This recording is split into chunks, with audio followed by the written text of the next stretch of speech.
அனைவருக்கும் வணக்கம். முருகப்பெருமானுக்கு 2 மனைவிகள் என்பது நமக்கு தெரியும். அதில் தெய்வானை அம்மன் ஒரு இளவரசி, இந்திரனின் மகள். ஆனால் வள்ளி அப்படியல்ல, ஒரு வேடுவ குலப்பெண்.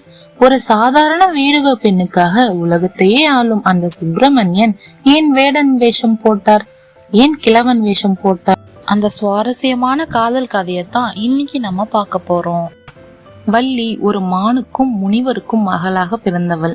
அவளை ஒரு குழியில் இருந்து கண்டெடுத்த வேடுவ தலைவன் நம்பிராஜன் அவளுக்கு வள்ளி என்று பெயரிட்டு வளர்த்தார். வள்ளி சிறு வயதிலிருந்து முருகப்பெருமான் மேல் அசைக்க முடியாத பக்தி கொண்டிருந்தாள்.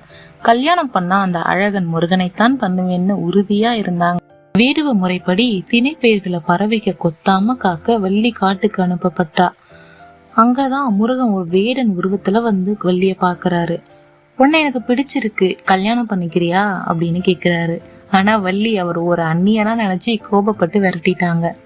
அடுத்து முருகன் ஒரு வயதான முதியவர் வேஷத்துல வர்றாரு. வள்ளி அவருக்கு தேனும் தினைமாவும் கொடுத்து உபசரிச்சாங்க. அந்த நேரத்துல முருகன் ஒரு குறும்பு செஞ்சாரு. எனக்கு பசி தீர்ந்துடுச்சு, ஆனா தாகமா இருக்குன்னு சொன்னாரு. வள்ளி தண்ணி எடுக்க கூட்டிட்டு போனப்போ, தாகம் தீர்த்த நீ என் மோகத்தையும் தீர்ப்பாயான்னு கேட்டு மறுபடியும் வம்பிழுத்தாரு. வள்ளிக்கு ரொம்ப கோபம் வந்துடுச்சு. வள்ளிய பணிய வைக்க முருகன் தன் அண்ணன் விநாயகரை மனசுல நினைச்சாரு. உடனே விநாயகர் ஒரு மிரட்டும் மதையான உருவத்துல பிளிரிக்கிட்டு வள்ளிய துரத்தினாரு. பயந்து போன வள்ளி வேற வழி தெரியாம அந்த முதியவரை போய் கட்டிக்கிட்டாங்க.